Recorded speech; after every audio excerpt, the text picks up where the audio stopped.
Federal Bankruptcy Court, Tuesday morning, 9:17 a.m. The moment that would crown me queen of everything my father had built and my brother had destroyed. The courtroom buzzed with the nervous energy of vultures circling fresh carrion. Industry professionals who'd witnessed the rise and spectacular fall of Brooks Construction twice in 5 years. Suppliers clutching unpaid invoices like lottery tickets. Employees wondering if their final paychecks would ever materialize. And me, Elena Brooks, sitting in the creditor section wearing a $3,000 Armani suit that cost more than my brother's monthly salary at his new job. Ms. Elena Brooks, Trustee Margaret Chun addressed me from behind a mountain of financial documents, her voice carrying the weight of judicial authority. Your signature appears on virtually every asset transfer document from Brooks Construction over the past 18 months. Can you explain how your consulting firm acquired a failing company's most valuable assets? The question hung in the air like smoke from a battlefield. Every eye in the courtroom turned to me. Some curious, some impressed, some calculating whether they just witnessed the most elegant corporate execution in recent memory. I stood slowly, deliberately, savoring every second of this moment I'd been engineering for 3 years. My leather portfolio contained contracts that would prove how a discarded daughter had systematically acquired everything from the golden son, who'd never deserved it. Your Honor, I replied, my voice steady as surgical steel. Brooks Strategic Solutions simply recognized good business opportunities when we saw them. Behind me, someone whispered, Jesus Christ, she bought his whole company piece by piece. But the most satisfying reaction came from the defendant's table, where my older brother Marcus sat looking like a man watching his own execution. His expensive suit, probably the last one he'd ever afford, couldn't hide the hollow expression of someone finally understanding the consequences of his own incompetence. Our eyes met across the courtroom, and for the first time in 32 years, I saw something I'd never seen before. Marcus Brooks looking at his little sister with genuine respect. Ms. Brooks, Trustee Chun continued, flipping through documents that chronicled 3 years of strategic brilliance disguised as family assistance. These asset purchase agreements, employee transfers, and client service contracts, they suggest a rather comprehensive acquisition strategy. Comprehensive. Such a beautiful word for what most people would call systematic revenge. Your Honor, the construction industry is relationship-based. When Brooks Construction began experiencing performance issues under Mr. Marcus Brooks's leadership, clients and suppliers naturally sought more reliable partners. My company was positioned to provide the continuity and quality they required. Positioned, the perfect euphemism for what happens when 3 years of patient planning meets 18 months of spectacular incompetence. Trustee Chin's expression suggested she was either impressed by my strategic thinking or concerned about its implications. And these equipment purchases, made at what appears to be significantly below market value, fair market value for distressed assets, Your Honor. When a company is hemorrhaging cash due to mismanagement, equipment values reflect operational reality rather than theoretical worth. Translation: when your brother is stupid enough to sell valuable assets to pay for his mistakes, smart money buys them at bankruptcy prices. The gallery murmured with the appreciation of people watching a masterclass in corporate warfare. But I wasn't performing for them. This entire moment was for the man at the defendant's table who'd inherited an empire and traded it for validation of his own mediocrity. Mr. Marcus Brooks, Trustee Chun addressed my brother, who looked like he'd aged 5 years in the past 5 months. Do you have any objections to the asset transfers or creditor claims presented by Brooks Strategic Solutions? Marcus stared at me for a long moment, and I saw the exact second when everything clicked into place. The helpful sister who'd rescued his failing company. The consultant who'd stabilized operations just long enough for him to destroy them again. The buyer who'd appeared at exactly the right moment to purchase assets at exactly the right price. He finally understood we'd been playing chess while he thought we were playing checkers. No objections, Your Honor, he said quietly, his voice carrying something I'd never heard from him before. Acknowledgement of superior intelligence. Elena earned everything she's claiming. Earned. The word that had defined my entire life, finally spoken by the brother who'd inherited everything without earning any of it. But this courtroom victory was just the crescendo of a symphony that had been playing for 3 years. The real story, the one that would explain how a daughter written out of her father's will had acquired his entire empire, began much earlier. It began with a different legal document, read in a different room, that had taught me the most valuable lesson of my life. Inheritance is temporary, but competence is permanent. The gavel fell with the finality of a period ending a very long sentence.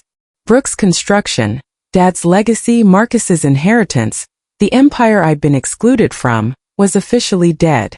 But from its ashes, Brooks Strategic Solutions had been born. Led by the daughter who'd understood construction better than the son who'd inherited it. Staffed by employees who'd recognized competence when they saw it. Serving clients who valued reliability over family politics. As the courtroom emptied and Marcus approached me with the hesitant steps of someone walking through a minefield of his own creation, I realized this wasn't just a business acquisition. This was justice served at exactly the right temperature. But to understand how we got here, how the invisible daughter became the industry queen while the golden son became a cautionary tale, you need to know about the day that changed everything. The day I inherited hell and decided to transform it into heaven, one strategic move at a time. The lawyer's office smelled like leather and broken dreams, with just a hint of expensive cologne that couldn't mask the stench of family dysfunction about to be legally documented. I sat in the second chair, never the first, that was always reserved for Marcus, watching Mom dab her eyes with tissues that cost more than my monthly rent. My brother lounged in his seat with the casual confidence of a man who'd never doubted his inheritance, checking his phone during what should have been a solemn moment. After all, we were here to divide up Dad's kingdom. Richard Pemberton, the family lawyer who'd watched me grow up invisible, cleared his throat with the gravity of someone about to change lives with legal terminology. The last will and testament of Robert Joseph Brooks, he began, his voice carrying 30 years of professional detachment. Written in sound mind and body, witnessed and notarized according to state law. I already knew how this would go. Dad had made his preferences clear every day of my 28 years. Sons inherit empires. Daughters get sympathy and maybe some jewelry. To my beloved son Marcus Robert Brooks, I leave Brooks Construction Company in its entirety. All assets, equipment, contracts, client relationships, and operational control. There it was. The golden goose handed to the golden child. As predictable as sunrise and twice as inevitable. Marcus didn't even look up from his phone. This was Tuesday for him. Another confirmation that the universe revolved around his mediocre existence. But Pemberton wasn't finished. To my daughter Elena Catherine Brooks, I leave all outstanding business debts, personal loan guarantees, supplier obligations, and financial liabilities associated with Brooks Construction Company. The words hit like physical blows. Not just exclusion, active punishment. Not just overlooked, deliberately burdened with the dirty secrets Dad had hidden from his precious heir. Mom gasped. Marcus finally looked up from his screen. And me? I calculated exactly how much my loving father had just destroyed my life.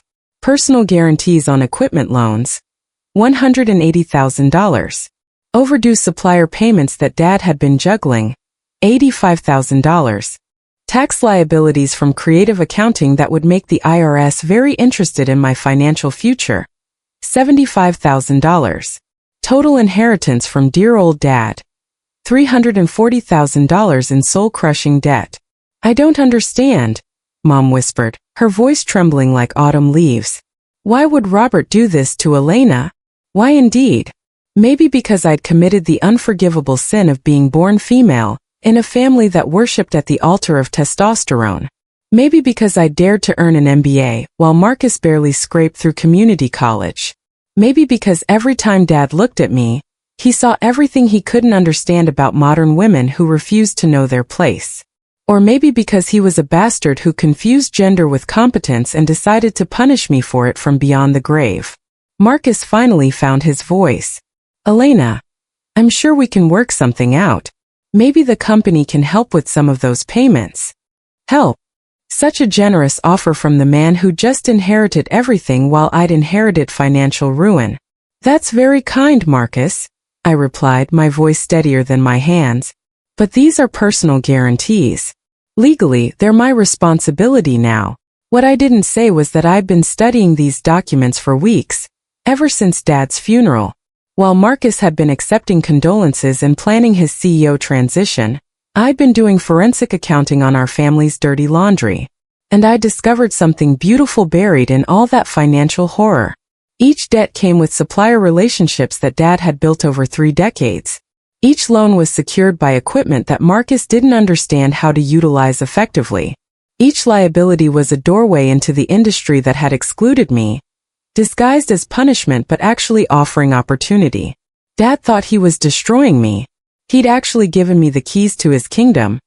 I just had to be smart enough to use them. That night, I spread every document across my kitchen table like a general studying battlefield maps. Legal paperwork that most people would see as catastrophic, I analyzed as intelligence about Dad's business operations. The equipment loans revealed which suppliers offered the best terms and had the longest relationships with Brooks Construction. The overdue payments showed which vendors were most dependent on our family's business and therefore most motivated to negotiate. The tax liabilities demonstrated exactly how Dad had been manipulating cash flow to maintain the appearance of profitability. I was looking at a comprehensive education in how Brooks Construction actually operated, not the sanitized version Marcus had been shown during his grooming for succession. By 3 a.m. I'd made my first strategic decision. I would treat this inheritance not as punishment, but as the most expensive MBA program in corporate intelligence ever designed. My phone buzzed with a text from Marcus. Really sorry about the will thing. Dad was old-fashioned. Let's talk tomorrow about how to handle this. Old-fashioned. Such a polite way to describe systematic sexism disguised as family tradition. I typed my response carefully. Don't worry about it. I'll handle my responsibilities myself.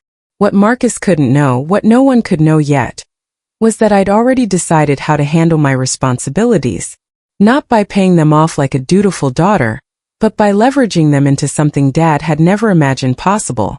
Access, information, relationships, power. The first call I made the next morning was to Tom Rodriguez at Rodriguez Steel Supply, one of Dad's oldest vendors and holder of the largest unpaid invoice. Mr. Rodriguez, this is Elena Brooks. I understand our family owes you $23,000, and I'd like to discuss a payment arrangement that protects both our interests. His surprise was audible. Elena? I expected to hear from Marcus about this.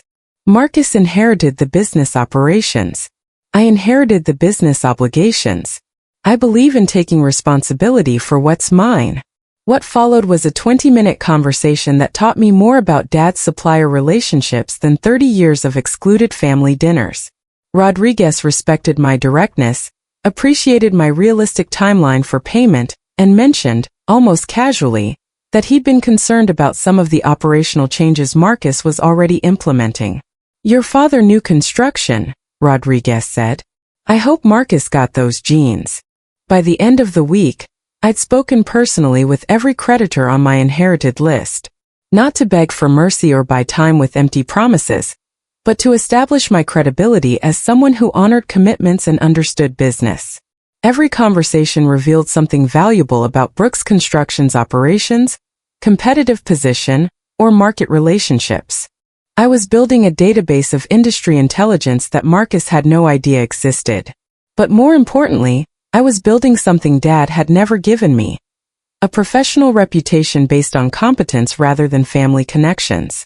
The suppliers who'd known me as Robert's daughter were starting to see me as Elena Brooks, the one who keeps her word. And in an industry built on relationships and trust, reputation was the most valuable currency of all. Marcus would inherit Dad's company, but I was inheriting something more valuable. The respect of every person who made that company possible. He just didn't know it yet. 6 months after Dad's funeral, my life had become a carefully choreographed dance between survival and strategy. 3 jobs, 18-hour days, and a master plan that would make Sun Tzu weep with admiration. My alarm screamed at 5 a.m. every morning, launching me into a routine that would have killed weaker people, but was forging me into something Dad had never imagined possible. A business predator with nothing left to lose. 6 a.m. to 4 p.m. Financial analyst at Morrison & Associates. My day job paid the bills and taught me corporate structure from the inside. While Marcus played CEO in Dad's old office, I was learning how real businesses operated, with budgets, accountability, and consequences for poor performance. My cubicle overlooked the downtown construction district, giving me a perfect view of Brooks' construction trucks heading to job sites. Some mornings I'd watch Marcus's BMW following the work crews, probably checking on progress he didn't understand for projects he wasn't qualified to manage. But the real education came from analyzing financial statements for Morrison's clients. Every balance sheet told a story of either competence or catastrophe, and I was developing an eye for the warning signs that separated thriving companies from disasters waiting to happen. 5 p.m. to 11 p.m. Server at Romano's Italian restaurant. The irony of waiting tables, while my brother inherited an empire, wasn't lost on me. But Romano's taught me something business school never could. How to read people, anticipate needs, and turn service into strategy. Plus, the tips helped pay down Dad's inheritance of debt at a rate that impressed even my creditors. The restaurant attracted the downtown business crowd, which meant I served dinner to half the construction industry every week. Contractors, suppliers, city officials, they all passed through Romano's, and they all talked business over wine and pasta. I became invisible in the best possible way. The competent server who remembered orders, refilled glasses without being asked, and somehow always appeared exactly when needed. People talked freely around me because service workers might as well be furniture. Brooks' construction used to be solid. I overheard David Martinez from Martinez Architecture telling his dinner companion, "But the son doesn't have his father's instincts. We're looking at other options for the Henderson project." The Henderson project. Dad's signature contract, the one Marcus was supposed to use to establish his reputation. I filed that intelligence away with everything else I was collecting about my brother's spectacular learning curve. 11 p.m. to 2 a.m. Bookkeeping for small businesses. After Romano's closed, my real work began. 3 small construction companies had hired me to manage their books, paying cash for services they couldn't afford from big accounting firms. These weren't glamorous jobs, but they were teaching me the construction industry from the ground up. How real project management worked. What suppliers could be trusted. Which subcontractors delivered quality work versus those who cut corners. Every invoice I processed, every payroll I calculated, every tax form I prepared was building my understanding of how construction companies actually made money. Not the theoretical knowledge Marcus had inherited, but practical expertise earned through midnight hours and endless spreadsheets. Weekends. Law school and strategic planning. The University of Chicago's weekend law program was designed for working professionals, but I doubt they'd ever enrolled anyone quite like me. While other students studied corporate law to advance their careers, I was learning it to acquire a specific company. Business law, bankruptcy procedures, corporate restructuring, acquisition strategies. Every class was a weapon in the arsenal I was building for a war Marcus didn't know we were fighting. My study group thought I was the most dedicated student they'd ever met. They had no idea I was studying for the most important exam of my life. Hostile takeover of my own family's business. The visual contrast that fueled my fire. Picture this. Me eating ramen noodles in my studio apartment at midnight, law books spread across a card table that served as my desk, while scrolling through Marcus's Instagram stories from his company-funded weekend in Cabo. The irony was perfect and motivating in equal measure. Golden boy celebrating his inheritance with expensive tequila, while his discarded sister built the expertise that would eventually destroy him. But Marcus's social media posts revealed something more valuable than lifestyle contrast. They showed his priorities. Company retreats at luxury resorts while project deadlines slipped. Golf tournaments with clients while supplier relationships deteriorated. Image management while operational excellence crumbled. Every post was evidence of a man who'd confused being CEO with being a celebrity. My first major victory. Turning debt into opportunity. The breakthrough came when Midwest Equipment Financing tried to intimidate me with threats of credit destruction. Their collection manager, Steve Harrison, had clearly dealt with panic debtors before. Ms. Brooks, your father's personal guarantee makes you responsible for $47,000 in outstanding equipment loans. We need full payment within 30 days, or we'll begin asset seizure procedures. Asset seizure. Such an ugly phrase for what I was about to transform into strategic opportunity. Mr. Harrison, I understand your position, I replied, pulling out everything I'd learned about creditor relations and equipment financing. But seizing assets that are currently generating revenue seems counterproductive for both of us. I'd like to propose an alternative arrangement. 20 minutes later, I'd negotiated a deal that would have made Dad proud if he'd been capable of recognizing competence in his daughter. Instead of traditional payment terms, I proposed managing a leaseback program for Midwest's repossessed construction equipment. Translation: I turned my biggest debt into my first business opportunity.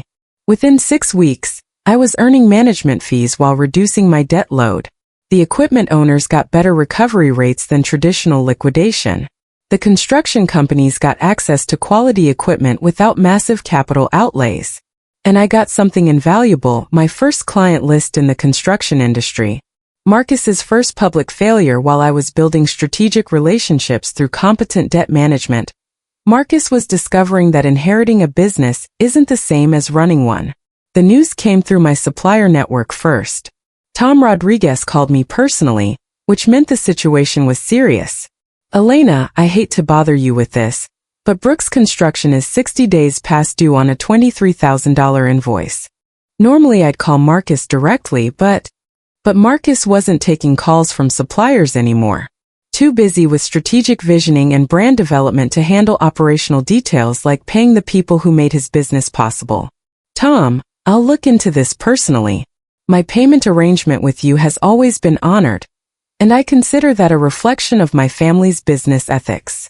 What I didn't say was that Marcus's supplier management failures were giving me opportunities to demonstrate reliability by contrast. Every conversation with a frustrated vendor was a chance to position myself as the Brooks family member who understood business fundamentals. The Industry Intelligence Network. By month 8 of my 3-job routine, I'd built something Dad had never possessed. A comprehensive intelligence network throughout the construction industry. My bookkeeping clients shared information about which contractors were winning bids.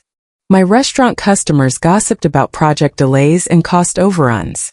My creditor relationships provided insight into industry financial health. I knew which suppliers were struggling and might accept strategic partnerships, which subcontractors were frustrated with current contractors, which clients were questioning their loyalty to established firms. Most importantly, I knew exactly how badly Marcus was managing Dad's legacy, because everyone in the industry was talking about it. Christmas dinner. The family performance. The holiday gathering was a masterclass in family dysfunction disguised as tradition. Marcus holding court about his strategic initiatives, while I served wine like hired help. Elena's working several jobs now, Mom explained to Uncle Robert, as if my work ethic was something that needed apologizing for. That's admirable, Uncle Robert replied dismissively, but multiple jobs isn't the same as building something substantial. Construction is about creating concrete value, not shuffling papers. I smiled while refilling his glass. You're absolutely right, Uncle Robert. Construction isn't about shuffling papers. It's about understanding relationships, managing cash flow, and delivering quality work on schedule. Nobody caught the subtle dig at Marcus's performance on all 3 metrics. Elena's always been the smart one, said Aunt Margaret, meaning it as a compliment but somehow making intelligence sound like a character flaw. Intelligence is helpful, I agreed, but competence is what actually builds value.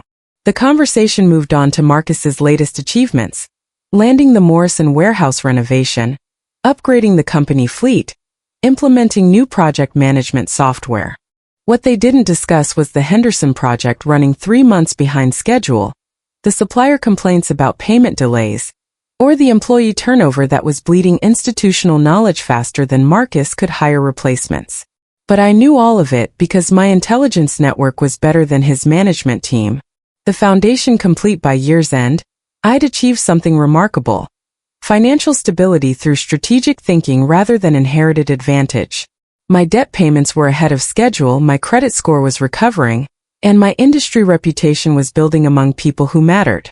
More importantly, I'd identified every weakness in Marcus's operation and every opportunity in our market. He'd inherited Dad's empire, but I was building the expertise to acquire it. The only question was timing. How long before Marcus's incompetence created an opportunity that even family loyalty couldn't ignore? Based on the intelligence I was gathering, not long at all.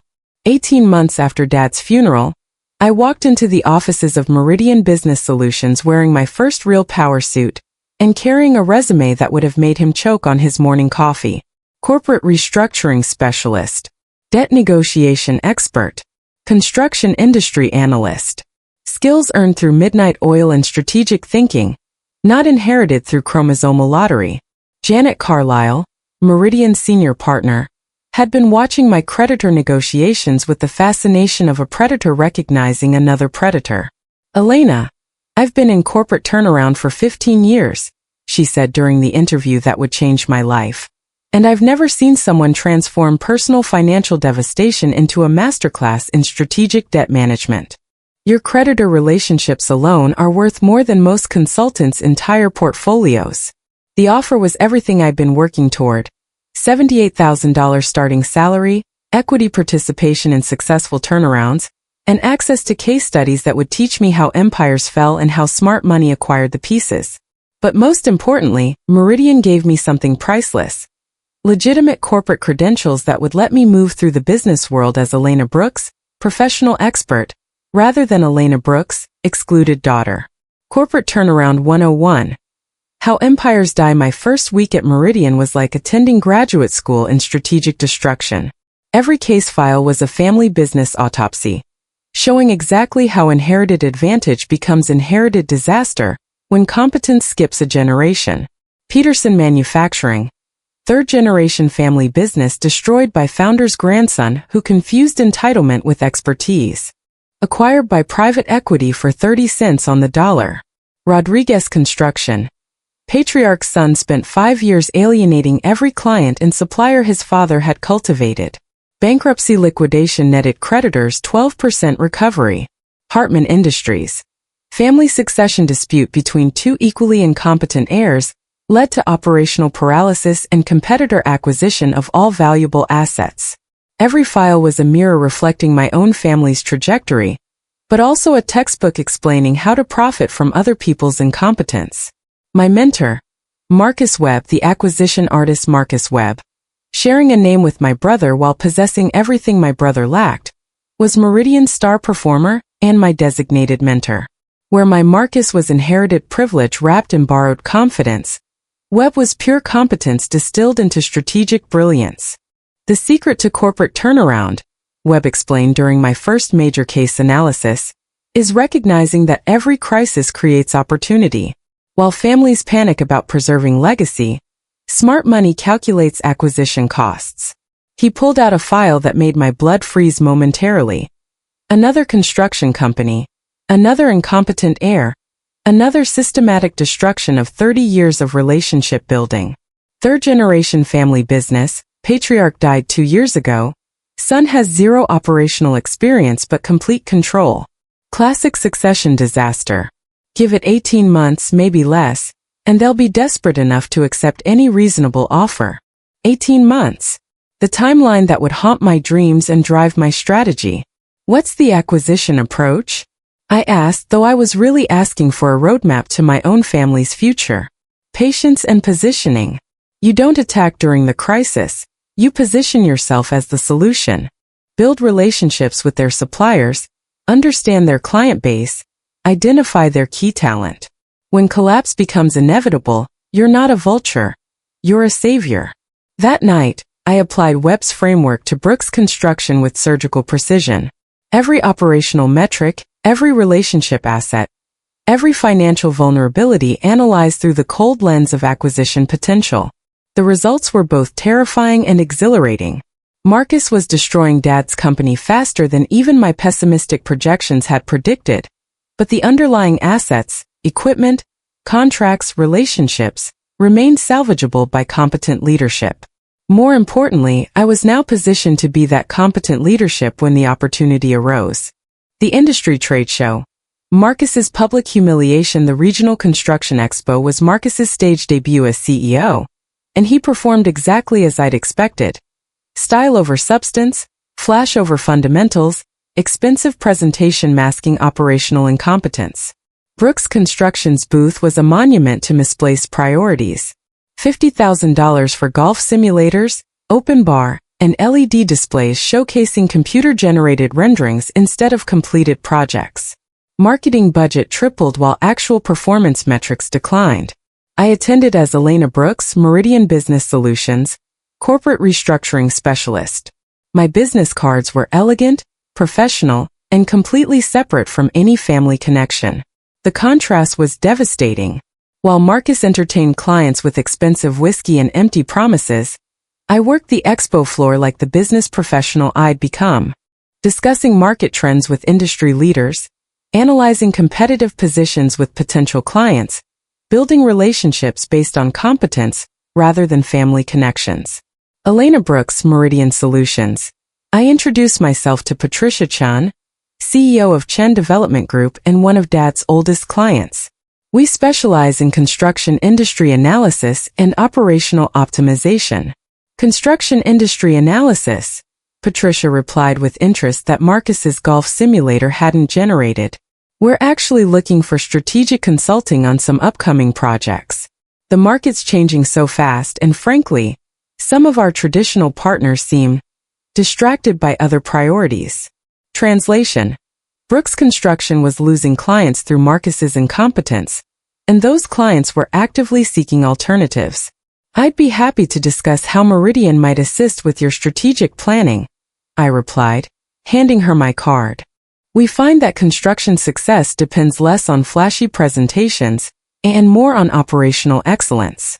By day 3 of the expo, I'd collected business cards from 14 industry leaders, scheduled 6 follow-up meetings, and received 3 direct requests for Meridian's consulting services, all from companies in Brooks Construction's immediate market sphere. Marcus left the expo convinced he generated tremendous buzz for his rebranding initiative. He had no idea I just recruited half his potential client base. Building the war chest. Client development. The consulting contracts multiplied like compound interest. Each project taught me something new about construction industry operations, while expanding my network of relationships that would prove invaluable when acquisition time arrived. Chen Development hired Meridian to analyze their subcontractor relationships, giving me detailed insight into which construction firms delivered quality work versus those coasting on past reputation. Morrison Industries requested operational efficiency consulting, providing access to their entire vendor database and competitive analysis of local construction companies. The Municipal Planning Commission contracted for market analysis, offering insider knowledge of upcoming public projects and the political relationships necessary to win them. Each contract paid Meridian's fees while building my expertise in exactly the areas where Marcus was failing. I was getting paid to develop the intelligence that would eventually destroy him. Marcus's visible failures multiply while I was building professional credibility through competent consulting. Marcus was discovering that CEO responsibilities extend beyond golf games and luxury dinners. The Henderson Project, Dad's signature contract that was supposed to establish Marcus's reputation, became his signature embarrassment. For months behind schedule, budget overruns exceeding 20%, and client complaints that were becoming industry gossip. I don't understand what happened, Tom Rodriguez confided during one of our monthly supplier meetings that were officially about my payment schedule, but really about industry intelligence gathering.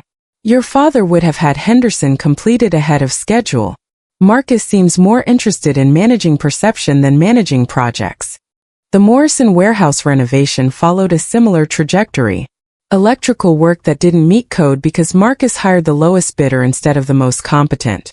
Structural modifications that required expensive rework because oversight was sacrificed for cost cutting. Each failure rippled through our industry network, damaging the Brooks reputation that Dad had spent 30 years building. But more importantly, each failure validated my growing conviction that Marcus's incompetence was systemic, not situational. He wasn't learning from mistakes. He was repeating them with the consistency of someone constitutionally incapable of connecting actions with consequences.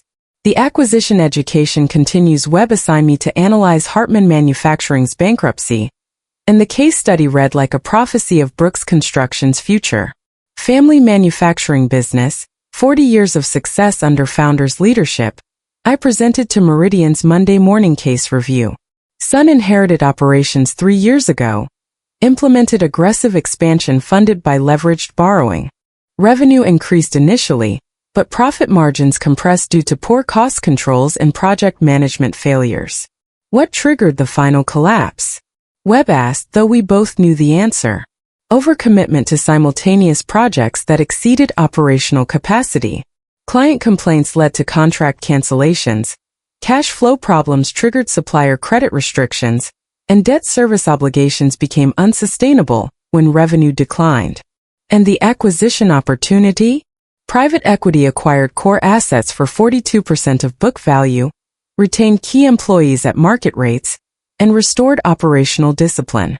Profitability returned within 8 months under competent management. The parallel to Brooks Construction was so obvious that Webb smiled knowingly. Sounds like you're developing expertise in a very specific type of succession failure. It's a surprisingly common pattern, I replied. Family businesses often confuse inherited ownership with earned competence. Positioning for the kill. By month 24 of Marcus's tenure as CEO, I'd achieved something remarkable. I was now recognized as a construction industry expert by everyone except my own family. My client list included major developers, municipal planning offices, and architectural firms that had historically worked with Brooks Construction. My consulting recommendations were reshaping how construction projects were managed throughout our region. Most importantly, I'd identified every weakness in Marcus's operation and every opportunity in our market that he was too incompetent to capitalize on. The suppliers who'd grown frustrated with Brooks Construction's payment delays knew Elena Brooks as someone who honored financial commitments. The subcontractors alienated by Marcus's cost-cutting approach had worked with my consulting clients and recognized my operational competence. The clients questioning their loyalty to Brooks Construction had experienced Meridian's strategic analysis and trusted my business judgment. I was building a comprehensive database of everyone necessary to run a successful construction company, just not the one I'd been excluded from inheriting. Webb noticed my growing specialization during quarterly performance reviews. Elena, your construction industry knowledge is becoming one of Meridian's competitive advantages. Have you considered developing this into a full sector specialty? Construcción sector specialty. The expertise that would make me the obvious choice when Marcus's empire finally collapsed. I think that's exactly where my talents are best utilized, I replied, meaning every word. The countdown begins 24 months into Marcus's leadership. The writing was on every wall except the ones in his corner office. Industry publications were questioning Brooks Construction's reliability. Major clients were diversifying their contractor relationships. Supplier credit terms were tightening as payment delays became payment defaults. But I was ready. My industry expertise was recognized and respected by everyone who mattered. My client network was broader than Marcus's despite his 3-year head start. My operational knowledge was deeper than his despite his inherited advantage. Most importantly, I had access to capital through Meridian's private equity partnerships. When the right opportunity presented itself, when Marcus's incompetence finally created the crisis I'd been preparing for, funding would be available for the right acquisition candidate. The right acquisition candidate who understood the industry, knew the clients, and possessed the competence to restore profitability to a mismanaged family business. Marcus thought he was building his legacy as Dad's successor. He was actually building my opportunity as Dad's superior. The call came on a Thursday morning that would forever divide my life into before and after.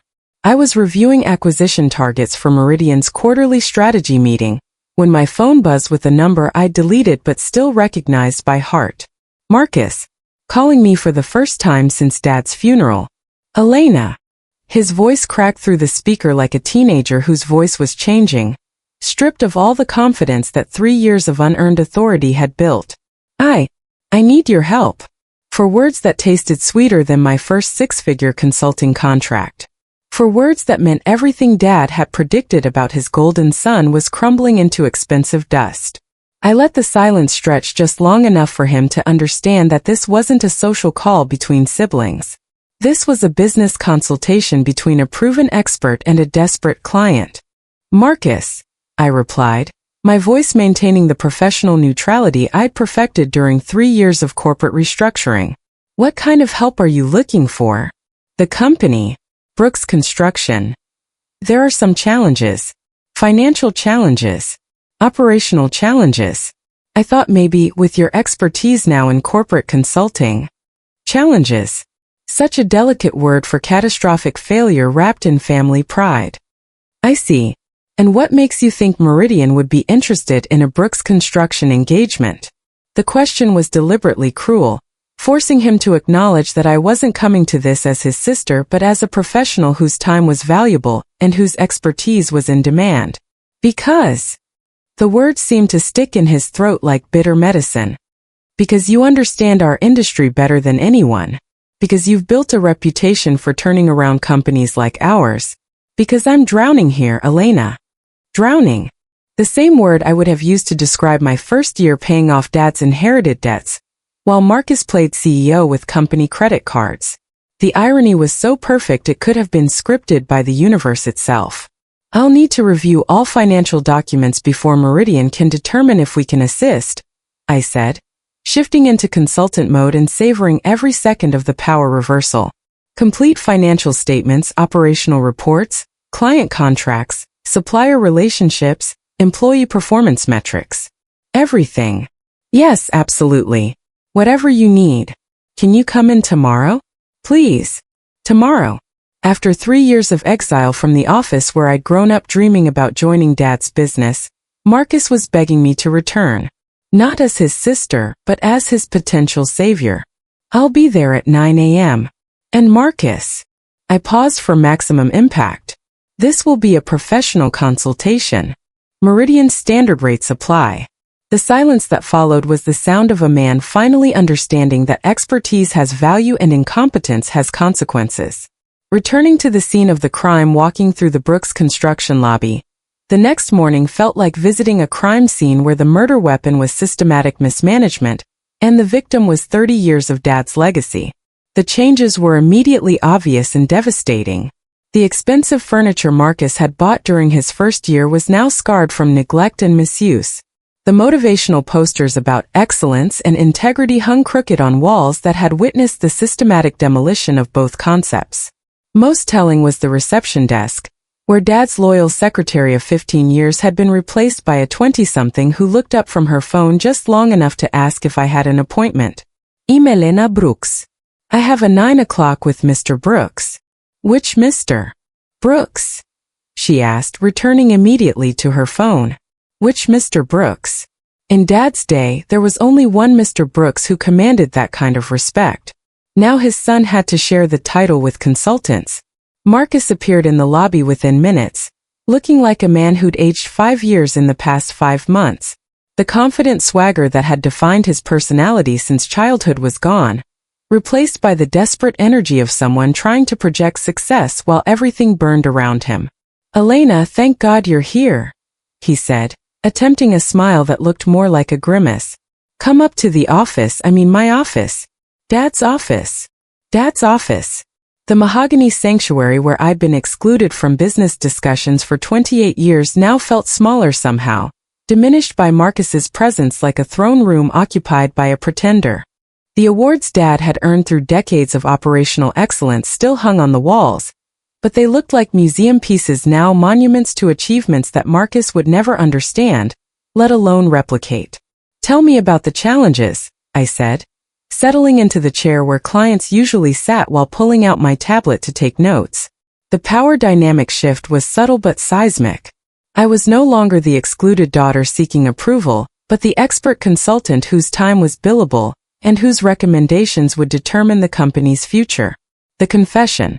A masterclass in self-destruction. Marcus's explanation was a 30-minute masterclass in how to destroy a profitable company through a combination of arrogance, incompetence, and spectacular poor judgment.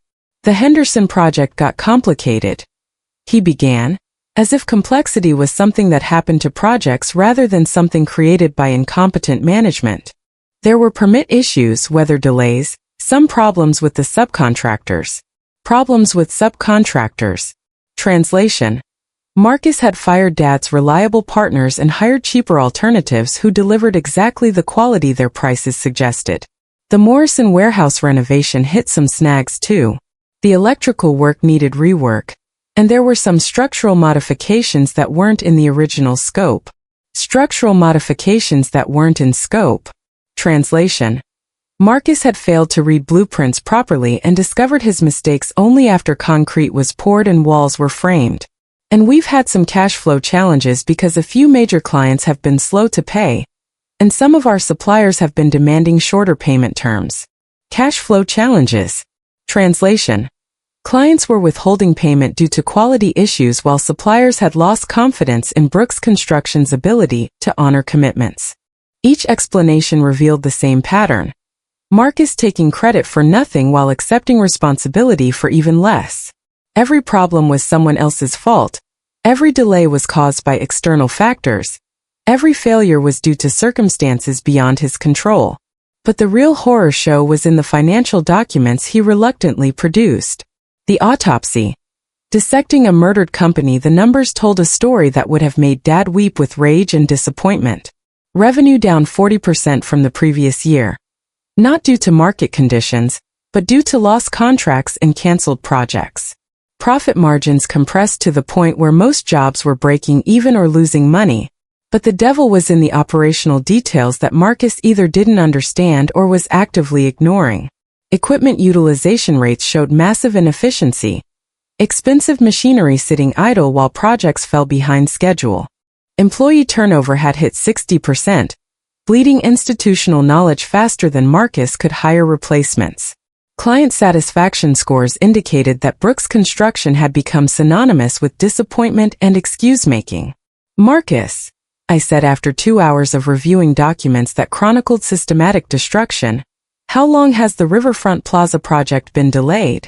That's not really our fault, he said quickly, launching into an explanation that included permit changes, weather complications, and subcontractor issues. The city moved the goalposts and we've had some personnel challenges, and the concrete supplier had some delivery problems. How long? I interrupted, cutting through the excuses with surgical precision. For months. But we're implementing new project management protocols, and I've hired a consultant to streamline our processes. For months. The Riverfront Plaza was supposed to be Marcus's signature achievement, the crown jewel that would establish his reputation independent of Dad's legacy. Instead, it had become a public monument to his incompetence. And the Chun Development Office complex? Also experiencing some delays, but nothing that can't be managed with proper resource allocation and stakeholder communication. How long, Marcus? 3 months. But Patricia Chun understands that quality takes time, and we're committed to delivering excellence rather than rushing to meet arbitrary deadlines. 3 months behind schedule on a project for Patricia Chun, who'd specifically told me she was looking for alternatives to Brooks Construction due to their reliability issues. Marcus, I said, closing the financial folder with the finality of a pathologist completing an autopsy, I need to ask you a direct question and I need a direct answer. Do you understand what's happening to this company? The question hung in the air like smoke from a building fire. We're going through a challenging period, he said, clinging to consultant speak like a life preserver. Every business faces obstacles. The important thing is maintaining our strategic vision while adapting to market dynamics. Strategic vision. Market dynamics. The language of someone who'd confused MBA terminology with actual business understanding. Marcus, you're not going through a challenging period. You're in free fall. Brooks Construction has maybe 6 months before bankruptcy becomes inevitable. And that's only if you stop making major mistakes immediately. The color drained from his face like water from a broken pipe. The moment of truth, offering the rope, but, I continued, watching hope flicker in his eyes like a candle in a hurricane. The situation isn't hopeless. The Brooks name still carries weight in this industry. The equipment is valuable. Some of the client relationships can be salvaged. With proper management, strategic restructuring and significant operational changes, Brooks Construction could potentially be restored to profitability. What would that require? He asked, leaning forward like a drowning man reaching for a life ring. I pulled out the preliminary consulting proposal I prepared during my drive to the office, the document that would either save his company or give me the keys to acquire it. Complete operational control transferred to professional management. Immediate implementation of financial controls and project oversight. Systematic rebuilding of supplier and client relationships. And Marcus. I looked directly into his eyes to make sure he understood every word. It would require you stepping back from day-to-day operations entirely. The silence that followed was the sound of his ego dying in real time. 32 years of being told he was special, 3 years of playing CEO. And now the crushing realization that competence couldn't be inherited or faked. You're asking me to give up control of my own company. I'm asking you to choose between your pride and your company's survival. Because those are the only two options you have left. The brutal honesty hit him like a physical blow. But sometimes surgery requires cutting through healthy tissue to remove the cancer. If I agreed to this, he said finally, his voice barely above a whisper, if I brought in professional management through Meridian, would you personally handle the engagement? Would I personally handle the systematic acquisition of everything that should have been mine from the beginning?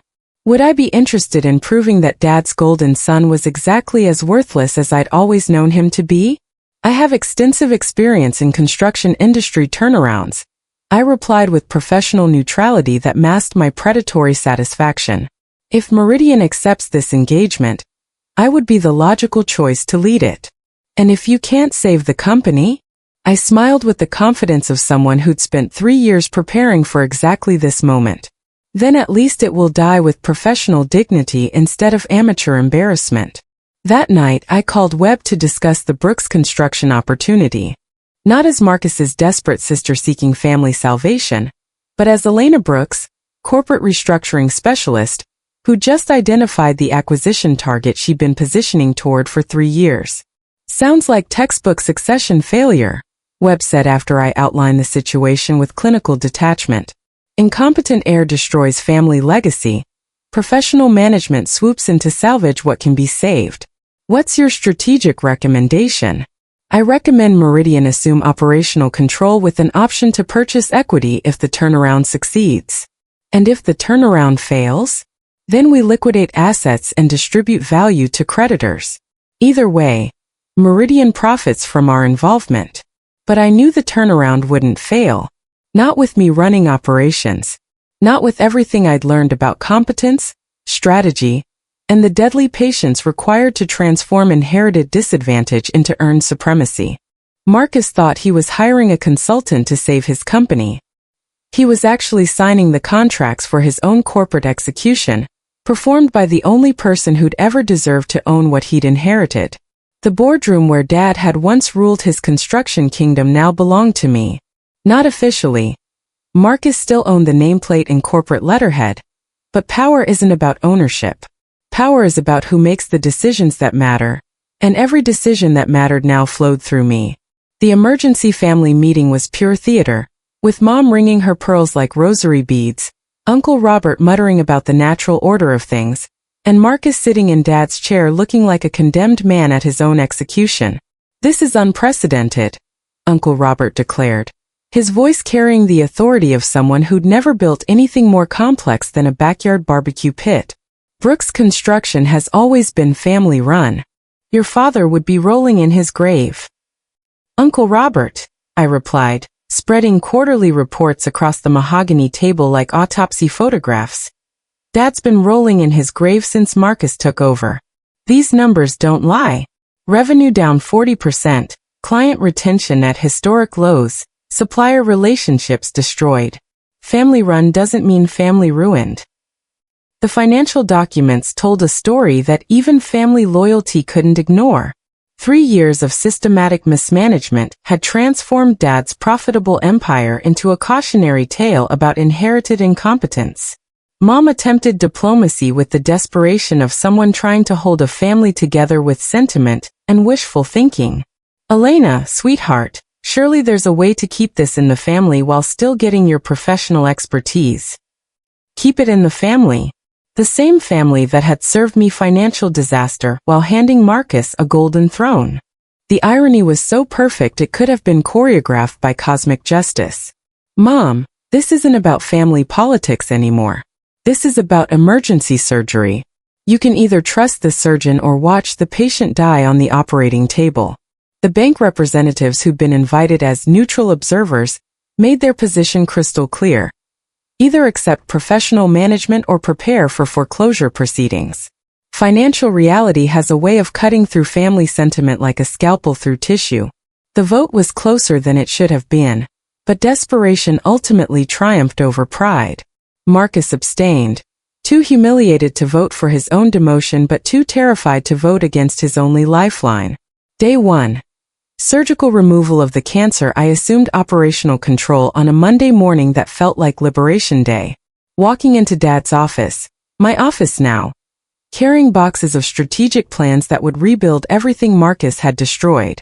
The first order of business was amputation. Marcus's college fraternity brothers who'd been masquerading as employees were terminated with the efficiency of a corporate cleansing. The marketing consultant who'd convinced Marcus to spend $50,000 on golf simulators was released with extreme prejudice.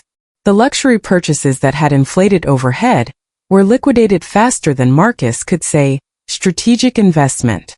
But the real work wasn't destruction, it was reconstruction. Every supplier relationship Marcus had damaged through late payments and broken promises needed to be rebuilt through competent communication and financial reliability. Every client connection that had been strained by missed deadlines and quality failures required personal attention and demonstrated improvement. I'd spent 3 years studying this industry while Marcus played CEO. I knew exactly which relationships could be salvaged and which ones were permanently poisoned. The Riverfront Plaza resurrection. My first public victory, the Riverfront Plaza disaster, became my opening statement to the construction industry. For months behind schedule, client-threatening litigation, subcontractors demanding payment for work that didn't meet basic standards. Marcus had been holding progress meetings in the air-conditioned trailer, reviewing reports and assigning blame. I spent my first day on site in steel-toed boots, walking every inch of problematic construction with the project supervisors who actually understood what was happening. The issues weren't complex, they were just numerous and systematically ignored. Electrical work that failed code inspection because Marcus had hired based on price rather than competence. Concrete pours that needed to be redone because schedule pressure had eliminated quality control. Structural elements requiring expensive rework because proper supervision was viewed as unnecessary overhead. Every problem traced back to the same root cause. Marcus's fundamental misunderstanding that construction is about competence, not charisma. I fired the general contractor Marcus had been defending despite obvious failure. Broad and Rodriguez Construction, a firm Dad had worked with for years before Marcus alienated them over payment disputes. Negotiated penalty waivers with the client by demonstrating that professional management would deliver results, not excuses. 6 weeks later, Riverfront Plaza was back on schedule. 12 weeks later, it was ahead of the revised timeline. The client went from threatening lawsuits to requesting quotes for their next development project. But more importantly, the industry was watching. Word spread that Brooks Construction was competent again, but only because Elena Brooks was running operations. Strategic asset positioning. Building my empire within his company while the public transformation impressed clients and suppliers, my real work was happening beneath the surface. Every contract I renegotiated, every employee I hired, every supplier relationship I rebuilt was positioned to survive any future transition of ownership. The equipment leases I restructured included continuing partnership, clauses that would transfer to any successor entity. The key employees I recruited received compensation packages that would be difficult for competitors to match, along with employment contracts that included change of control protections. Most importantly, every client relationship I restored was built on personal trust in Elena Brooks's competence, not institutional loyalty to Brooks Construction's brand. I was saving Marcus's company while building Elena's empire, one strategic decision at a time. The Chun Development Partnership offer 6 months into my operational control. Patricia Chun made the offer I've been positioning toward since my first consulting contract. Elena, I've been watching what you've accomplished with Brooks Construction, she said during a lunch meeting that Marcus didn't know was happening. The turnaround has been remarkable, but I have to ask, are you planning to stay there permanently? What do you mean? I mean that you've proven Brooks Construction is profitable under competent management. Now imagine what you could accomplish with proper capitalization, strategic expansion, and equity ownership rather than consulting fees. The offer was everything I've been working toward. Partnership in acquiring Brooks Construction, operational control with equity participation, and the capital necessary to transform a regional player into a market leader. But accepting Chen's offer would mean abandoning Marcus before completing my real objective. Leaving him to fail spectacularly while I succeeded elsewhere would be satisfying, but the revenge would be incomplete. Patricia, I appreciate the offer, but I have contractual obligations to fulfill with Brooks Construction first. Obligation. Such a professional way to describe the systematic positioning of chess pieces for a game Marcus didn't know we were playing.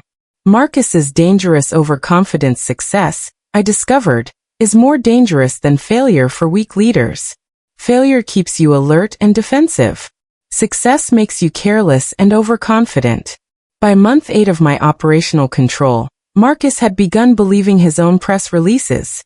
Industry publications praised Brooks Construction's remarkable recovery under new leadership, and Marcus interpreted every positive mention as validation of his strategic vision, rather than evidence of my competence.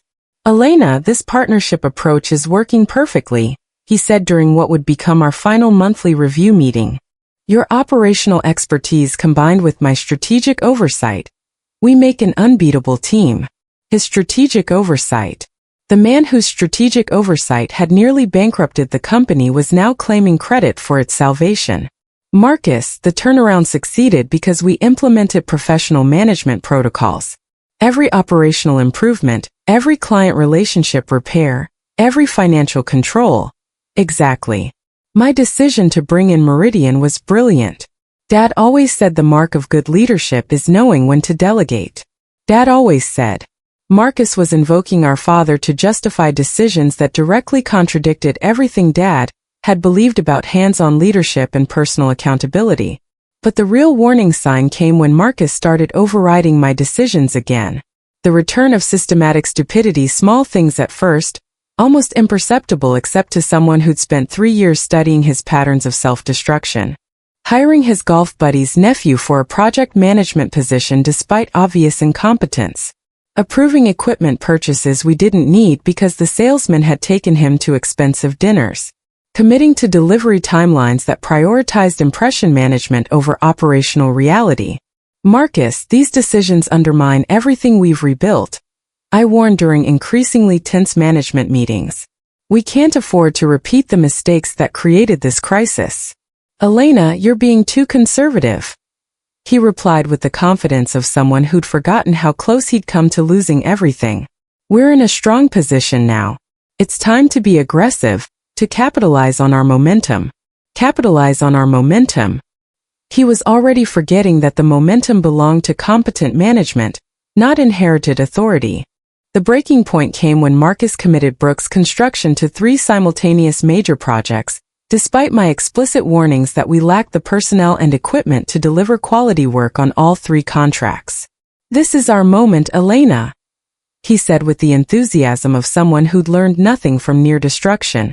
Chun Development, Morrison Industries, and the new municipal complex, if we execute all 3 perfectly, we'll dominate the regional market. And if we fail to deliver quality work on any of them, we'll destroy everything we've rebuilt. You worry too much. We have the best systems, the best relationships, the best reputation. What could possibly go wrong? What could possibly go wrong?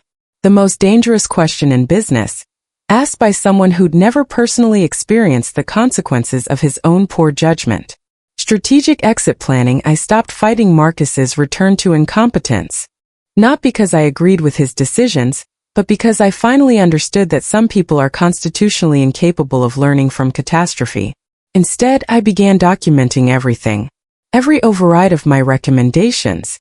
Every decision that prioritized ego over expertise. Every moment when Marcus chose immediate gratification over long-term stability. More importantly, I began executing my exit strategy. The consulting firm I'd established during my turnaround work, Brooks Strategic Solutions, quietly approached the key employees I'd recruited during the recovery, offering them positions that would utilize their talents without exposing them to Marcus's inevitable second collapse. The suppliers who'd rebuilt their confidence in Brooks Construction received subtle indications that Elena Brooks might be available for direct partnerships if circumstances changed. The clients who'd returned based on restored competence developed personal relationships that transcended their contracts with any specific company.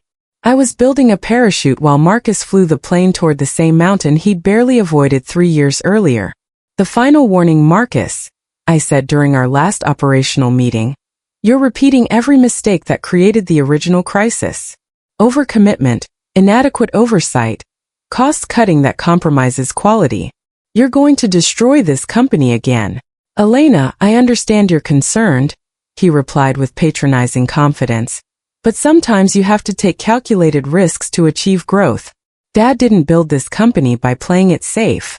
Dad didn't build this company by ignoring operational fundamentals either. But Marcus had never bothered to learn what actually made Dad successful.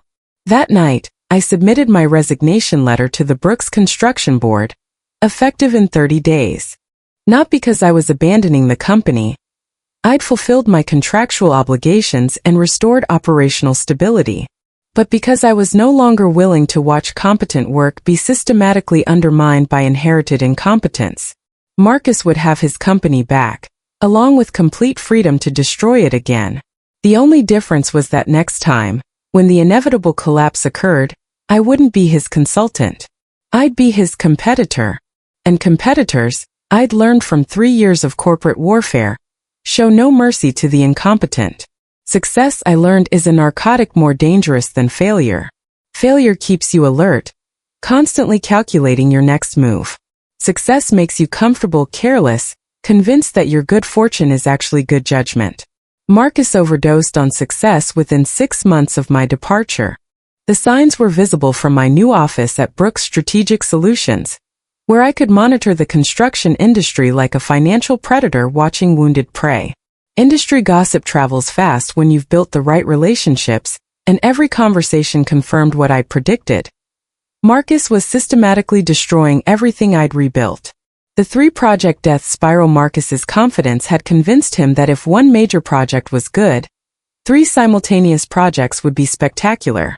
The Chun Development Office Complex, Morrison Industries warehouse expansion, and the Municipal Recreation Center. Each one a chance to prove that Marcus Brooks was ready for the big leagues. The reality was different. Catastrophically different. Chun Development called me personally 6 weeks after I'd left Brooks Construction. Elena, I hate to bother you, Patricia Chan said, her voice carrying the frustration of someone watching money disappear through incompetence. But I thought you should know that the office complex project is struggling. Struggling. Such a diplomatic word for systematic failure. The project manager Marcus assigned, his nephew or cousin or something, doesn't seem to understand basic construction scheduling. We're already 3 weeks behind, and the electrical work failed inspection twice. Marcus's nephew, the golf buddy's kid who'd been hired because family connections mattered more than professional competence. I'd warned Marcus that nepotism was a luxury he couldn't afford, but success had made him generous with other people's money. I'm sorry to hear that, Patricia. Have you discussed these concerns with Marcus directly? We've tried. He keeps assuring us that everything is under control, that delays are normal in construction, that quality takes time. But Elena, her voice dropped to the tone reserved for sharing bad news. This isn't the Brooks Construction we worked with when you were running operations. When I was running operations, the phrase that would haunt Marcus's professional reputation for years to come. The Morrison Industries meltdown. The Morrison Warehouse project collapsed even faster than Chun Development. I heard about it through Tom Rodriguez, whose steel supply company had been stiffed on 2 invoices, while Marcus upgraded the company fleet to luxury vehicles. Elena, I don't know what happened to that boy, Tom said during one of our monthly supplier meetings. When you were managing Brooks Construction, payments were on time, projects ran smooth, everybody knew what they were supposed to do. Now, it's like watching a train wreck in slow motion. The details were as predictable as they were painful. Structural modifications that hadn't been properly engineered, because Marcus fired the consulting structural engineer to cut costs. Material deliveries that arrived wrong because nobody was coordinating orders with actual blueprints. Subcontractor delays that cascaded into schedule disasters because oversight was considered unnecessary overhead. Morrison canceled the contract, Tom continued, cut their losses and hired Patterson Construction to finish the job. Word is they're telling everyone that Brooks Construction can't be trusted with complex projects anymore. Can't be trusted. The death sentence for any construction company, and Marcus had earned it in record time. The Municipal Recreation Center. Public humiliation, but the Municipal Recreation Center project was Marcus's masterpiece of public failure. A high-visibility government contract that would normally establish a company's reputation for reliability and competence.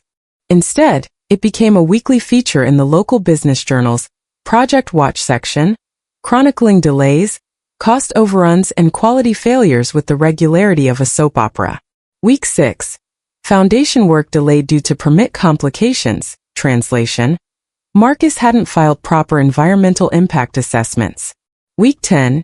Electrical systems requiring complete rework. Translation. The cut-rate electrical contractor had used substandard materials. Week 14. City inspection failures requiring third-party quality consultants. Translation. Basic construction standards weren't being met. Each update was another nail in the coffin of Brooks Construction's reputation, hammered home by Marcus's complete inability to understand that construction is about delivering what you promise, not explaining why you couldn't. The financial death spiral. While Marcus was discovering that overcommitment plus incompetence equals disaster, I was watching Brooks Construction's financial vitals flatline from my new position as industry consultant. The supplier credit reports told the story in cold numbers. Payment delays that started at 30 days and stretched to 60, then 90. Credit limits being reduced as financial institutions lost confidence in Brooks Construction's cash flow management. Employee turnover climbed to levels that would have impressed tech startups. The key people I'd recruited during the turnaround were jumping ship faster than passengers on the Titanic. Some joined my consulting firm directly. Others went to competitors who recognized talent when they saw it. But the real killer was the reputation damage rippling through our tight-knit industry. Construction is built on relationships and trust, and Marcus was systematically destroying both with the efficiency of a guided missile programmed for self-destruction. My strategic positioning: vulture or savior? While Brooks Construction hemorrhaged clients, employees, and credibility, Brooks Strategic Solutions was experiencing what business journals call exponential growth, and what I called justice finally served at the right temperature. The clients who'd fled Marcus's incompetence needed someone who understood their projects, their timelines, and their quality requirements. The employees who'd escaped Brooks Construction's second collapse needed a company that valued competence over family connections. Most importantly, the suppliers who'd been burned by Marcus's payment delays needed a business partner who honored financial commitments and understood that relationships are built on reliability, not excuses. Patricia Chun became my first major client, hiring Brooks Strategic Solutions to manage the office complex completion after firing Marcus's company. The irony was delicious. I was being paid to fix the problems Marcus had created, using the expertise I'd developed while saving his company the first time. Elena, I should have hired you directly from the beginning, Patricia said during our contract signing. Marcus inherited a good name, but you earned the competence to back it up. Inherited versus earned. The distinction that would define both our careers. The final warning call: Marcus called me on a Friday afternoon, 8 months after I'd left Brooks Construction, 18 months after I'd saved it from his first round of catastrophic mismanagement.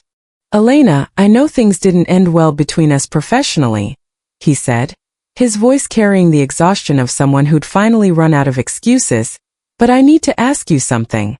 Of course, Marcus. Was I wrong? about the projects, about the expansion, about thinking I could handle everything without professional management. The question hung between us like a confession. He was finally asking what he should have asked 3 years earlier, whether inherited authority was the same as earned competence. Marcus, you made the same mistakes that nearly destroyed the company before I intervened. Overcommitment without operational capacity. Cost-cutting that compromised quality. Relationship management based on charm rather than performance.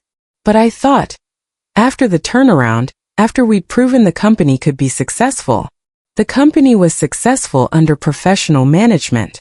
When you resumed operational control, you resumed the same decision-making patterns that created the original crisis. The silence that followed was the sound of someone finally understanding that competence can't be inherited, delegated, or faked. Elena, if I asked you to come back, to help save the company again. Marcus, I'm not a consultant anymore. I'm a competitor. The bankruptcy filing. The news came through industry channels on a Tuesday morning that felt like the conclusion of a very long novel. Brooks Construction had filed for Chapter 11 bankruptcy protection, citing operational difficulties and cash flow challenges that made continued operation impossible. The filing listed assets that I recognize from my turnaround work, equipment that was still valuable, contracts that could be completed profitably under competent management, client relationships that could be salvaged by someone who understood the industry. But it also listed liabilities that Marcus had created through his second round of mismanagement. Penalty clauses from incomplete projects. Supplier claims from unpaid invoices. Employee severance obligations from workforce reductions that had eliminated institutional knowledge. The company I'd saved once was now beyond salvation, at least under Marcus's leadership. But for someone with the right expertise, the right relationships, and the right strategic vision, Brooks Construction's bankruptcy represented something else entirely. An acquisition opportunity. Preparing for the kill that night, I called Webb to discuss an investment opportunity that Meridian might find interesting. Regional construction company, established client base, valuable equipment, experienced workforce. I outlined with the clinical detachment of a surgeon describing a heart transplant. Unfortunately, current management has proven incapable of maintaining operational stability. Acquisition target? Potential bankruptcy purchase. Assets could be acquired at significant discount to book value. Operations could be restored under competent management. Profitability could be achieved within 12 months. What's your assessment of management risk? Current management would not be retained. New operational leadership would implement proven systems and maintain existing client relationships. Webb's laughter was audible through the phone. Elena, you've been positioning this acquisition for 3 years, haven't you? I've been developing expertise in a specific sector experiencing succession-related challenges. And now you're ready to capitalize on that expertise? I'm ready to demonstrate that competence creates value, regardless of how that competence is acquired. The bankruptcy hearing was scheduled for the following month. By then, I would be prepared to make an offer that Marcus couldn't refuse, not because I was being generous, but because he would have no other options. The invisible daughter was about to become the visible owner of everything Dad had built and Marcus had destroyed. Justice, it turned out, was patient, strategic, and absolutely lethal when properly applied. Federal Bankruptcy Court, Tuesday morning, 9:17 a.m. The moment when 3 years of strategy would crystallize into absolute victory or spectacular failure. The courtroom was packed with the professional curiosity that disasters attract. Industry veterans who'd watched Brooks Construction's rise, fall, miraculous recovery, and second catastrophic collapse with the fascination reserved for epic family tragedies. Suppliers clutching unpaid invoices like lottery tickets. Employees wondering if their final paychecks existed anywhere except on paper. And me, Elena Brooks, sitting in the creditor section wearing confidence like armor, and carrying a briefcase that contained the evidence of the most patient corporate execution in recent memory. Trustee Margaret Chun, no relation to my client Patricia Chun, though the irony wasn't lost on me, methodically arranged documents that would determine who got what from Brooks Construction's corpse. Her expression suggested someone who'd performed this autopsy many times before and found family business failures both predictable and tragic. Marcus sat at the defendant's table looking like he'd aged a decade in the 18 months since I'd resigned. The expensive suits couldn't hide the hollow expression of someone finally understanding the consequences of systematic incompetence. The court will now review asset transfers and creditor claims, Trustee Chun announced, her voice carrying the authority of someone who'd witnessed the rise and fall of more family empires than she cared to count. This was the moment I'd been engineering since the day Dad's will was read. Not revenge, justice. Not theft. Acquisition through superior competence and strategic patience. The document trail. A masterclass in legal precision. Ms. Elena Brooks. Trustee Chun addressed me directly, consulting the mountain of paperwork that chronicled my systematic positioning. You appear as a significant creditor in these proceedings. Can you explain the nature of Brooks Strategic Solutions claims against Brooks Construction? I stood with the measured confidence of someone who'd prepared for this moment for 3 years. Every document perfectly legal. Every transaction meticulously documented. Every signature obtained through legitimate business practices. Your Honor, Brooks Strategic Solutions provided consulting services, equipment leasing arrangements, and project management support to Brooks Construction during its operational difficulties. Our claims represent unpaid consulting fees, equipment purchase agreements, and performance bonds for contracts that Brooks Construction was unable to complete. I see. And these equipment purchase agreements. Trustee Chun lifted a stack of contracts that represented the systematic acquisition of Brooks Construction's most valuable assets. They appear to transfer ownership of significant construction equipment from Brooks Construction to your company. Can you explain these transactions? Certainly, Your Honor.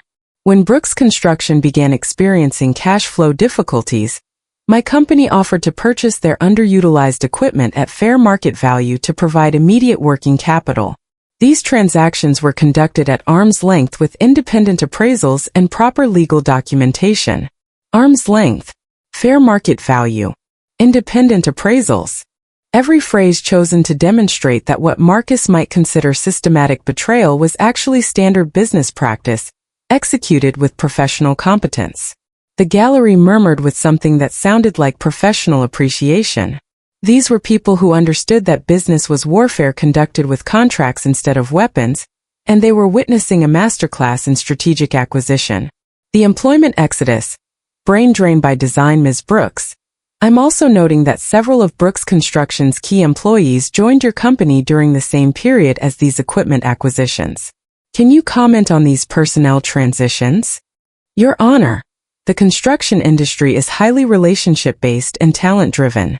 When Brooks Construction began experiencing performance issues that affected project quality and employee job security, skilled professionals naturally sought more stable employment opportunities. What I didn't say was that I'd spent months recruiting the best people from Marcus's workforce, not through underhanded tactics but through the simple expedient of offering competent leadership, fair compensation, and job security with a company that didn't operate like a financial disaster waiting to happen. These employees were recruited voluntarily, based on their professional qualifications and industry experience. Brooks Strategic Solutions offered them compensation packages and career development opportunities that reflected their market value.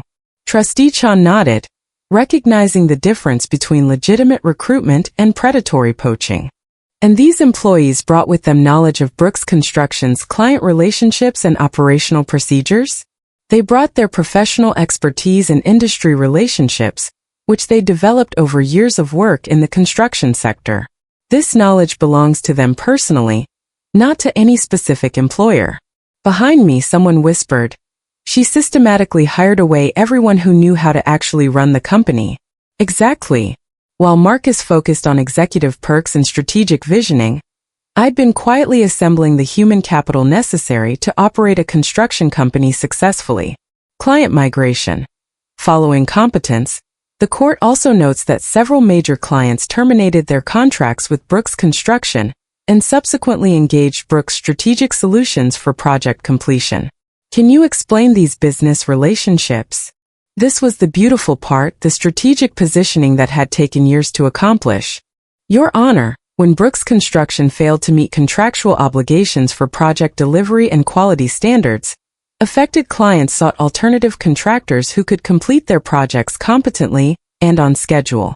And Brooks Strategic Solutions was positioned to provide these services. We had the necessary expertise, equipment, and personnel to deliver the quality of work these clients required. Many of these relationships were built during my previous consulting engagement with Brooks Construction, where I demonstrated the ability to manage complex projects successfully. The truth was more elegant than fiction. I hadn't stolen Marcus's clients. I'd earned them through superior performance while he was busy proving his incompetence. When his failures forced them to seek alternatives, I was the obvious choice because I'd already demonstrated my ability to deliver what he couldn't. The asset acquisition strategy revealed Trustee Chan reached for the most damaging documents, the ones that would reveal the full scope of my strategic positioning. Ms. Brooks, these asset purchase agreements span an 18-month period and appear to represent a systematic acquisition of Brooks Construction's most valuable operational assets. Was this part of a coordinated strategy? The question that could either validate 3 years of patient planning or expose me to accusations of predatory corporate behavior. Your Honor, Brooks Strategic Solutions made strategic purchases based on available opportunities and market conditions. When Brooks Construction needed to liquidate assets to address cash flow challenges, we were positioned to offer fair market value for equipment that fit our operational requirements. And the timing of these purchases coincided with Brooks Construction's declining operational performance. The timing reflected Brooks Construction's need for immediate capital and our company's expansion requirements. These were mutually beneficial transactions that provided Brooks Construction with needed liquidity, while allowing us to acquire quality equipment at reasonable prices. Mutually beneficial. Such a beautiful phrase for what Marcus probably considered the systematic dismantling of his inheritance by his own sister. Marcus's moment of recognition throughout the hearing. Marcus had been staring at me with an expression that cycled through confusion, realization, and something approaching awe. For 32 years, he'd seen me as his little sister, the family member who'd been excluded from Dad's business world because she wasn't equipped for the rough and tumble of construction. Now he was watching me systematically acquire his entire company through a combination of legal precision, strategic thinking, and professional competence that he'd never suspected existed. Mr. Marcus Brooks, Trustee Chan addressed my brother. Do you have any objections to the asset transfers or creditor claims presented by Brooks Strategic Solutions? This was the moment that would define our relationship forever. Marcus could object, claim that I'd taken advantage of family connections or inside information. He could fight the asset transfers, dispute the employee recruiting, challenge the client relationships. Instead, he did something that surprised everyone in the courtroom, including me. No objections, Your Honor, he said quietly, his voice carrying something I'd never heard from him before, respect mixed with resignation. Elena earned everything she's claiming. Earned. The word that had defined my entire life, finally spoken by the brother who'd inherited everything without earning any of it. Your Honor, Marcus continued, looking directly at me across the courtroom, my sister saw opportunities that I missed, made decisions that I couldn't make, and built relationships that I couldn't maintain. She didn't take advantage of Brooks Construction's problems. She offered solutions that I was too proud or too stupid to accept. The gallery was silent, witnessing something rarely seen in bankruptcy court. A failed executive taking responsibility for his own incompetence. The gavel falls, justice served based on the evidence presented, Trustee Chan announced. The court finds that all asset transfers and creditor claims by Brooks Strategic Solutions were conducted in accordance with standard business practices and legal requirements. The liquidation plan will proceed as filed. The gavel fell with the finality of a period ending a very long sentence. Brooks Construction, Dad's legacy, Marcus's inheritance, the empire I'd been excluded from, was officially dead. But from its ashes, Brooks Strategic Solutions had been born. Led by the daughter who'd understood construction better than the son who'd inherited it. Staffed by employees who'd chosen competence over loyalty. Serving clients who valued performance over pedigree. The conversation that changed everything as the courtroom emptied. Marcus approached me with the hesitant steps of someone walking through a minefield of his own creation. Elena, I need to ask you something, and I need you to be honest. Of course. Did you plan this? From the beginning, when you came back to help save the company, were you planning to end up owning everything? The question I'd been expecting for 3 years, the one that would determine whether Marcus saw me as a savior or a predator. Marcus, I planned to save Brooks Construction. When it became clear that you were going to destroy it again regardless of my efforts, I planned to save what could be saved. By acquiring it yourself. By ensuring that competence would ultimately control assets, rather than incompetence continuing to waste them. He nodded slowly, processing a truth that had taken him 32 years to recognize. You know what's funny? He said, almost smiling. Dad would have been proud of you.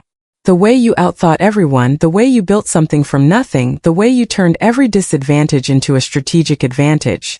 He would have been proud. Dad would have been proud.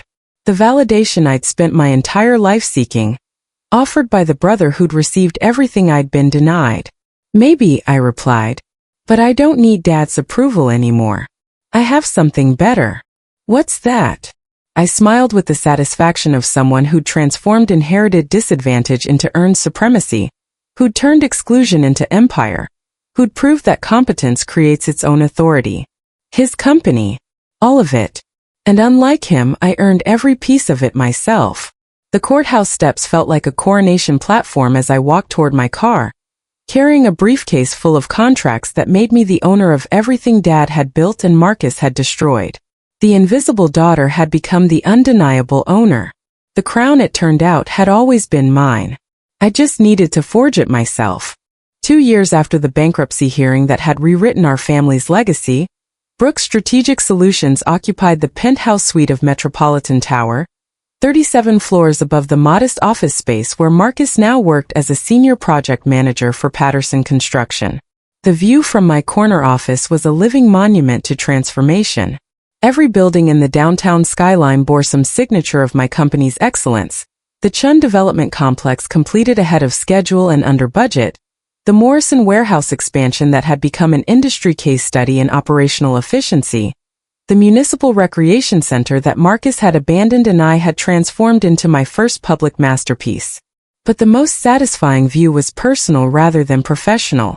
Through my floor-to-ceiling windows, I could see the strip mall where Marcus had rented office space for his new consulting firm, Brooks Project Management Solutions. The irony of him using the Brooks name after destroying the Brooks legacy wasn't lost on me, but I'd grown beyond petty satisfactions. Success, I'd learned, tastes better than revenge. The Central Library. Dad's dream. My reality. The phone call that validated 3 decades of invisible competence came on a crisp October morning, delivered through formal letterhead that represented the pinnacle of municipal construction prestige. Ms. Brooks, the letter from the City Planning Commission began, we are pleased to invite Brooks Strategic Solutions to serve as lead contractor for the new Central Library expansion, our largest municipal project in over a decade.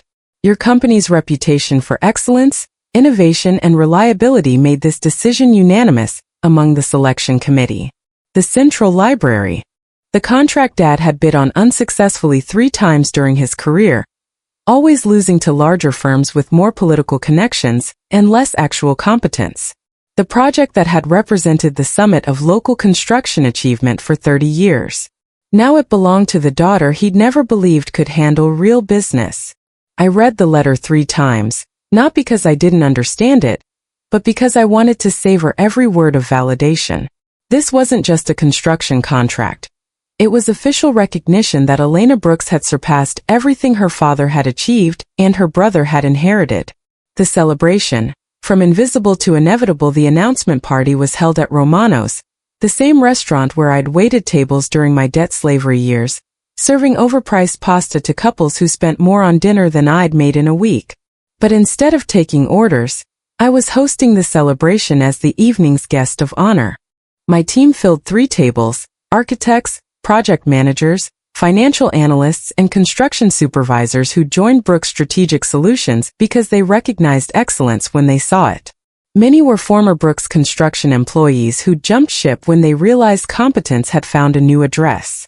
To Elena Brooks, declared Jennifer Martinez, my VP of Operations and one of the most respected project managers in the region, raising her glass with genuine admiration, who proved that construction isn't about who you inherit from, it's about what you build with your own hands. The toast brought applause from every table in the restaurant, but my attention was drawn to a familiar figure at the bar. Marcus, alone, raising a glass of beer in my direction with something that looked like pride mixed with acceptance. After the celebration wound down and my team dispersed into the October night, I approached the bar where my brother sat nursing his drink and what appeared to be a significant amount of reflection. Congratulations on the library contract, he said without looking up. I heard about it through industry channels. Dad tried to get that job for years. I know. I remember him complaining about the politics involved. Turns out it wasn't politics. It was competence. We sat in comfortable silence for a moment, two people who'd finally found their proper places in the universe. Me at the summit of an empire I'd built, him in the middle management position that matched his actual abilities. Elena, can I ask you something I've been wondering about? Of course. Do you ever think about what would have happened if Dad had recognized your talent from the beginning? If he'd given you the company instead of me? The question I'd stopped asking myself months ago, because the answer no longer mattered to my sense of worth or achievement. I think about it sometimes, I admitted, watching the city lights twinkle through the restaurant windows. But then I realized that inheriting Dad's company would have made me Dad's successor. Building my own company made me something better. What's that? His superior. Marcus smiled with genuine warmth for the first time in years. You know what the crazy part is? I'm happier now than I ever was as CEO. Turns out I'm actually a decent project manager, when I'm not pretending to be a visionary leader. And I'm happier building something earned rather than something inherited. Even though you could have saved yourself years of struggle? I considered the question while studying my reflection in the bar mirror. The woman looking back at me bore no resemblance to the invisible daughter who'd been excluded from family business discussions 3 decades earlier. Marcus, if I'd gotten Dad's company originally, I would have run it competently. But I would have always wondered if my success came from my abilities or my inheritance. Now I know exactly what I'm capable of. And what's that? Everything. The ultimate validation. Mom's recognition. The phone call that healed wounds I'd carried for 30 years came the next morning. Mom's voice trembling with an emotion I'd never heard from her before. Pride untainted by gender-based surprise. Elena, sweetheart. I saw the article in the business journal about your library contract. The picture of you at the signing ceremony. You look so confident, so professional. So much like your father at his absolute best. Like Dad at his best. The comparison I'd craved my entire life, finally offered without qualification, condition, or the subtle suggestion that my achievements were somehow surprising because of my gender. Thank you, Mom. That means everything to me. I owe you an apology, honey. We all do. Your father, God rest his soul, he couldn't see past his own limitations. He thought construction was about physical strength and male connections. But you proved that construction is about intelligence, relationships, and the vision to see what others miss. Dad wasn't entirely wrong about the industry, I said, surprising myself with my generosity toward his memory. But he missed that the industry was changing, and that change created opportunities for people who understood both the traditional foundation and the future possibilities. You built something he never could have imagined. I built something better than he imagined. The legacy. From exclusion to empire. That evening, I stood in my office as sunset painted the city in shades of gold and amber. The central library project files spread across my desk like blueprints for immortality. Architectural plans for a building that would serve the community for generations, bearing my signature on every permit, every contract, every document that would transform vision into reality. But more than that, my competence would be built into every foundation beam, every structural element, every detail that transformed blueprints into permanence. The library wouldn't just bear the Brooks Strategic Solutions nameplate. It would embody the principle that excellence emerges from expertise, not inheritance. My phone buzzed with a text message from an unknown number, but the content was immediately recognizable. You earned it all. Every building, every contract, every bit of respect. Dad would be amazed at what you built from what he threw away. Marcus, I typed my response with fingers that no longer trembled from exhaustion, doubt, or the need for anyone else's validation. I know. 2 words that contained everything I'd learned about power, success, and the deadly patience required to transform inherited disadvantage into earned supremacy. The crown that always belonged to me, the empire, was mine now. Not because Dad had finally recognized my worth. He died without ever understanding what he'd overlooked. Not because Marcus had graciously stepped aside. He'd simply proven incapable of maintaining what he'd inherited. Not because anyone had granted me permission to excel, or given me opportunities one hadn't created, but because I'd built it. Contract by contract, relationship by relationship, competent decision by competent decision. The crown had always been mine. I just needed to forge it myself, in the fires of exclusion, disappointment, and the burning determination to prove that merit creates its own authority.